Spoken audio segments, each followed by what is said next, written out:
नमस्कार, लाइव में आपका स्वागत है। मैं दीप सिंगर। आइए चलते हैं खास खबर की ओर। जल यात्रा के तीसरे दिन बबीना में हुआ संगोष्ठी का आयोजन। प्रशासनिक अधिकारियों ने बढ़ाया जल सहेलियों का हौसला। बबीना तालाब और ब्लॉक सभागार में हुई है चर्चा। जल संरक्षण का संदेश लेकर आगे बढ़ी थी यात्रा।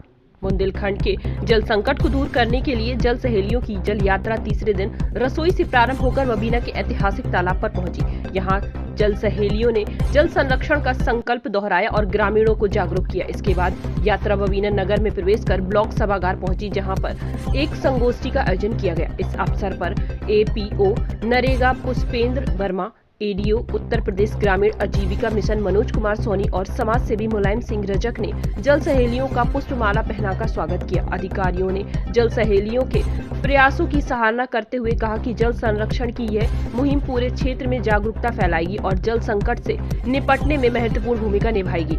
संगोष्ठी के बाद यात्रा झांसी ललितपुर राजमार्ग होते हुए घिसौली पहुंची और फिर बड़ौरा में यात्रा का ठहराव हुआ। इस दौरान सैकड़ों ग्रामीणों ने जल सहेलियों का स्वागत किया और जल संरक्षण का संदेश अपनाने का संकल्प लिया। और अधिक जानकारी के लिए आइए चलते हैं हमारे संवाददाता रफीक राइन की ओर। नमस्ते, मेरा नाम मीरा ठाकुर है। मैं ग्राम सिमरावाली की हूँ और जल सहेली फाउंडेशन की अध्यक्ष हूँ। ये जो हमारी यात्रा निकाली जा रही है जल के ऊपर है, जैसे कि जल जो इतना बर्बाद हो रहा है इसको किस तरह से रोका जाए। तो हमारी ये जल यात्रा सबको जागरूक करने के लिए निकाली जा रही है। हमारी 2 फरवरी से और 19 फरवरी तक ओरछा से जटाशंकर जा रही है। ये हमारी ओरछा से चली है, ओरछा से लेके बबीना तक आई है, बबीना से बड़ौरा, बड़ौरा से झज्जर घाट तालबेट होती हुई वहीं से हमारी जटाशंकर जाएगी। पैदल यात्रा है ये? जी, पैदल यात्रा है। हमारी जल सहेलियां, उद्देश्य क्या है इस यात्रा का? इस उद्देश्य का है कि पानी को किस तरह से बचाया जाए। नदी तालाब जो है जो सूख रहे हैं इसको किस तरह से रोका जाए कि पानी आए, क्योंकि पानी की समस्या बहुत भारी आने वाली है।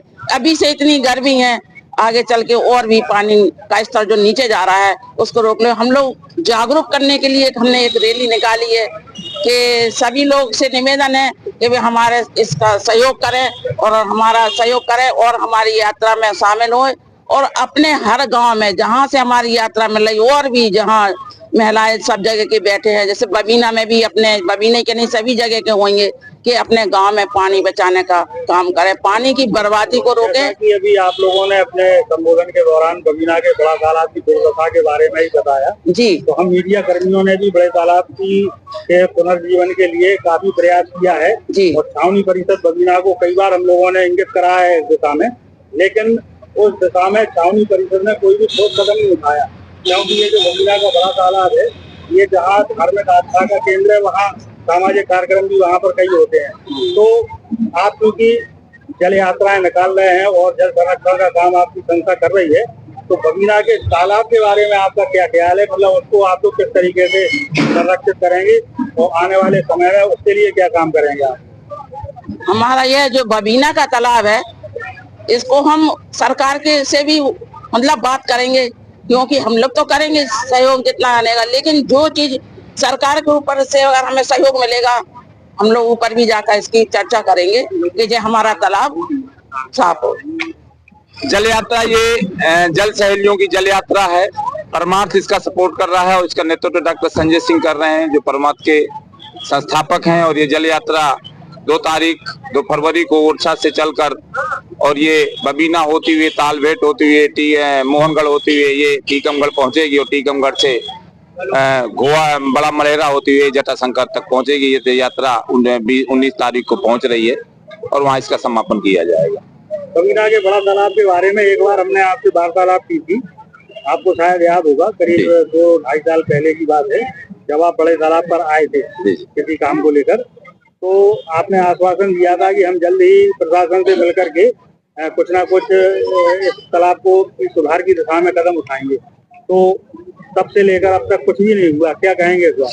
इसमें एक्चुअली में तालाब के लिए काम तो हम लोगों ने किया, लेकिन अभी उसमें क्योंकि दो चीजें निकल के आ रही हैं। एक तो कैचमेंट एरिया जो उसको लोगों ने जो रोक दिया है, दूसरा है कि जो छावनी के कुछ मिलिट्री इसमें शामिल है और इसमें सरकार को भी हम लोग बात कर रहे हैं। और इस बार हम लोगों ने किया कि सरकार से हमने एक बार आदरणीय मनोज कुमार सिंह साहब से हम लोगों ने चर्चा की है, तो लेकिन इस कुंभ के बाद बुंदेलखंड में उनकी एक मीटिंग होने वाली है झांसी में, तो हमारा पूरा प्राथमिकता यही रहेगी हमारी इस तालाब को लेके। और जब हमसे आपसे चर्चा हुई थी तब से मेरे मन में ये है कि हम तालाब हमारे इसको कैसे जीवित करें, क्योंकि ये बहुत बड़ा चंदेली बुंदेली तालाब है और ये चूंकि मंदिर का भी वहाँ पे स्थान है और वहाँ पे लोगों ने पूरा उसको कूड़ादान कर दिया, तो एक मन में भी हमारे अंदर एक पीड़ा है कि इस तालाब को हम कैसे जीवित करें। तो इस लगातार हम हर स्तर पर प्रयास करेंगे। दूसरा है कि हमारा एक प्रयास और करेंगे कि समुदाय के माध्यम से ये गर्मी आने पर अगर पानी उसका सूखता है तो समुदाय के स्तर पर किस तरह उसका संधान करके उसको हम लोग उससे सफाई कर सके, उसको कचरा मुक्त कर सके। इस तरह के हम लोग प्रयास धीरे धीरे करना शुरू करेंगे।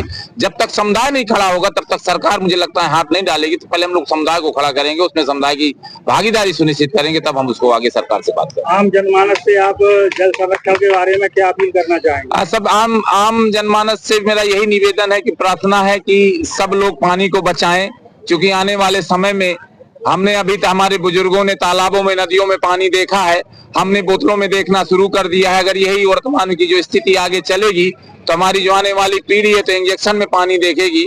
आप सबसे जनमानस से भी मेरा यही निवेदन है कि जल सहेलियों के साथ मिलें और अपने अपने स्तर पे छोटे प्रयास अपने घर के स्तर पर पानी बचाने का काम शुरू कर दें।